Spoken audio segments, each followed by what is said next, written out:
Dans ce département de l'Allier, il y a la plus grande forêt de France, plus de 10 000 hectares, avec 80% de chênes, avec 20% de hêtres, 7% de pins et des essences originales à 3%. En tous les cas, une des plus belles forêts de France. Et évidemment, tu nous emmènes encore en balade dans la forêt de Tronchet, J'ai pas Nathalie. pu résister, puisqu'hier, on a déjà parlé avec notamment le métier de bûcheron. Cette forêt, on a envie de s'y balader, qu'on soit grand ou petit. Et justement, c'est une classe de CP de Montluçon, de l'école Gérard Jamet, qui est allée du côté de Saint-Bonnet-Tronchet pour aller profiter de tout ce vert. Regardez, on voit comme elle est étendue sur la carte.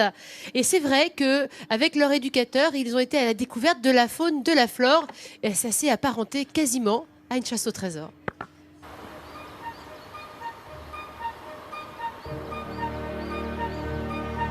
Pas de doute, l'automne a pris ses quartiers dans l'Allier. Nous sommes à 40 km de Montluçon. Tout autour de ce lac, entre le ciel et l'eau, s'étend la célèbre forêt de Tronchet. Un terrain de jeu idéal pour les enfants. Tout à l'heure. Alors, eh bien, nous sommes là pour quoi faire d'ailleurs? Pour aller dans la forêt. T'as tout juste. La forêt de Tronchet. Forêt de Tronchet. Et oui, au programme aujourd'hui pour ces élèves de CP qui viennent du Cher, la découverte de la majestueuse forêt de Tronchet. Leur guide, c'est lui, Sébastien, animateur en environnement. Et tout commence avec une explication cartographique de l'étendue de cette gigantesque forêt. Avez-vous une idée de la taille qu'elle peut faire? À votre avis, c'est aussi grand que quoi? Qu'un terrain de foot? Aussi grand qu'une ville? Cette forêt, regardez tout ce qu'elle prend comme place. Elle prend autant de place qu'une grande ville comme la ville de Paris. Près de 11 000 hectares et 300 ans d'histoire. Un terrain de jeu idéal pour ces enfants.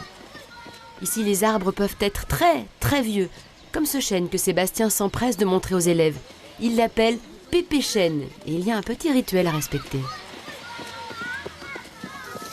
Alors, quand on est près de lui, ben, on le salue et on dit bonjour Pépé Chêne en faisant un câlin comme ça. Il est géant, hein? Bah oui, il est géant. Il est beau, hein? Il est très vieux. Il a 350 ans au moins. Donc il est vieux, hein? Un nombre à 3 chiffres. Est-ce que nous, on peut vivre aussi longtemps? Bien sûr que non. Et il est très haut.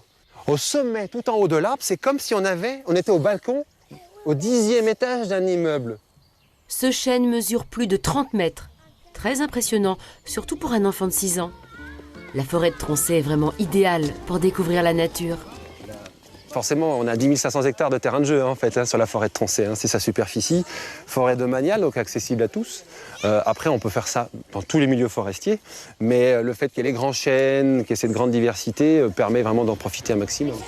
Apprendre, oui, mais en s'amusant. Et là, Sébastien a beaucoup d'imagination. Alors, dans la forêt, quand on se balade, on a une preuve comme quoi on a des lutins des bois. Vous voyez comme le morceau de bois est vert? Poudre de lutin, laissée par eux pour se repérer. Sauf que moi, j'ai une recette magique qui va nous permettre d'utiliser cette poudre de lutin. Cette potion est composée bien évidemment de poudre de lutin, mais surtout de morceaux de feuilles à dénicher dans la forêt. Et cette potion magique servira à faire pousser plus vite les arbres. On a trouvé de la poudre. Nous aussi. Voilà, un petit peu d'eau, permettre le bon mélange des éléments. Voilà, on touille, on écrabouille, voilà, c'est une recette. Hein.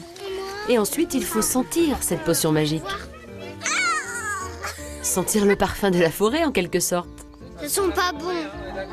Ça sent les feuilles à moi. L'objectif est de pouvoir, qu'il n'ait pas peur de manipuler ce qu'il trouve en forêt et de se rendre compte qu'en mélangeant ces saveurs qu'ils vont avoir, on aura des odeurs.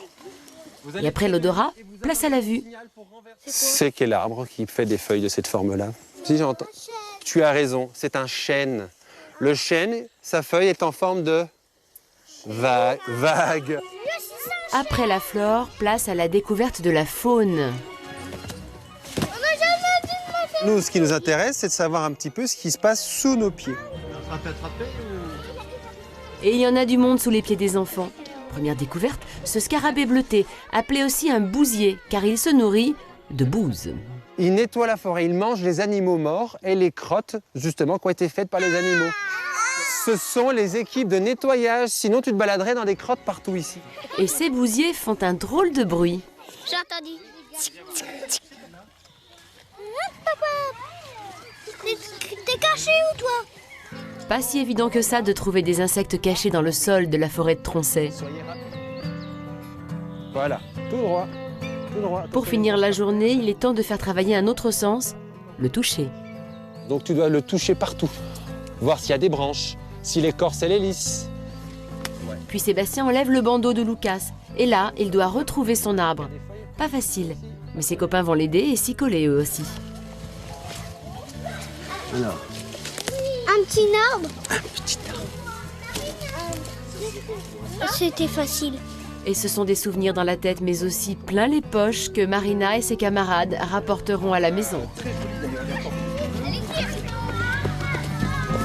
Bon alors, il y a les petits arbres. Il y a des Moi, j'ai petits vu arbres. des petits arbres drôlement grands comme petits arbres. C'est vraiment mignon et les balades en forêt avec les enfants, c'est vrai, c'est sympa parce que ils ramassent un petit peu tout et voilà, ils apprennent à goûter, à sentir cette forêt. Moi, Tu ça- l'aimes la forêt, toi? Moi, ça me fait penser juste si vous avez l'occasion, emmenez vos enfants voir Il était une forêt de Luc Jacquet qui vient, ça sort ou ça vient de sortir. C'est extraordinaire.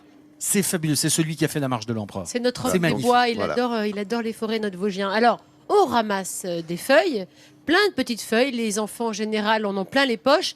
Alors, le classique, c'est de se faire un herbier tranquillou à la maison. Moi, je vous propose un autre atelier, un petit peu plus complexe, mais vous allez voir, ça va vous paraître très, très simple. Donc, par exemple, cette feuille, on va dire d'érable, hein, d'accord? Bon, mettons. Mettons, hein, d'accord? Voilà. On la trempe. Alors, regardez bien. Je la trempe La dans procédure. le... On met des gants parce que sinon on risque de s'en mettre Une plein les mains. souris On la verte. trempe dans... c'est de la teinture pour tissu qu'on a mélangé, qu'on a bien dilué dans de l'eau. On la trempe dans de l'eau. Je vais pas le faire parce que ça marchera pas, sinon Non. on l'a fait avant, hein, d'accord? Ensuite, on éponge le surplus avec cette Avec une éponge. avec une Ouais. éponge Tiens. classiquement. Et qu'est-ce qu'on fait? On la met sur alors là, c'est un coussin, vous avez vu le produit fini, mais on la met sur le coussin. Sous le coussin, on peut mettre une petite planche en bois pour pas que ça imprègne bave le d'un petit fond, peu de ouais. partout. On appuie bien sur les nervures. On peut même, avec un coton-tige, bien appuyer sur les nervures. Et ensuite, on peut même, avec ce coton-tige, passer vraiment le contour de cette feuille sur le tissu. C'est vraiment joli. On peut le faire aussi avec cette jolie feuille de châtaignier. Regardez, voilà, comme ça. Une fois que on est vraiment sûr de son coup, on l'enlève tout doucement comme ça par le haut, on laisse sécher. Regardez comme c'est joli, on reproduit ces couleurs de l'automne, ça donne vraiment un effet sympa. Une fois que c'est sec, qu'est-ce qu'on fait? On lave en machine, petite astuce, avec du gros sel pour que ça fixe la tienne. couleur. Oui, bravo. Exactement. Ça, on peut le faire sur différents supports. Là, on l'a fait sur un coussin, mais on peut le faire aussi sur un petit tableau, on peut le faire sur du bois, sur plein de choses. C'est une façon de prolonger la balade qu'on a fait avec les enfants. Cet atelier, ça leur permet après de reprendre un petit peu, refaire la balade dans l'autre sens et de façon très artistique. Puis après, voilà, on se retrouve avec ces petites couleurs de l'automne qu'on reproduit et qu'on met chez soi. Je trouve que c'est sympa. Moi, j'aime bien. Vous n'aimez Oui. pas, vous? Si, Hein? Non, c'est une très bonne idée, Nat. c'est très joli. On va remercier Elodie. C'est Elodie Qui a eu un gros et boulot hier Mégane soir. qui ont pensé à ça. Ouais. D'ailleurs, Elodie m'a dit, vous ne le faites surtout pas sur du tissu, sur de la soie, parce que ça bave. D'accord? Ouais. Coton, c'est mieux. Ça tend à faire ces petits trucs. Mais oui. Mais c'est vrai que c'est le bon chouette. conseil. Moi, je Tu trouve fais ça avec les vraiment, gamins, c'est très agréable. Vraiment Bravo. sympa. Merci Nathalie. Mais je Merci vous pour en cette prie. balade et ces bons conseils.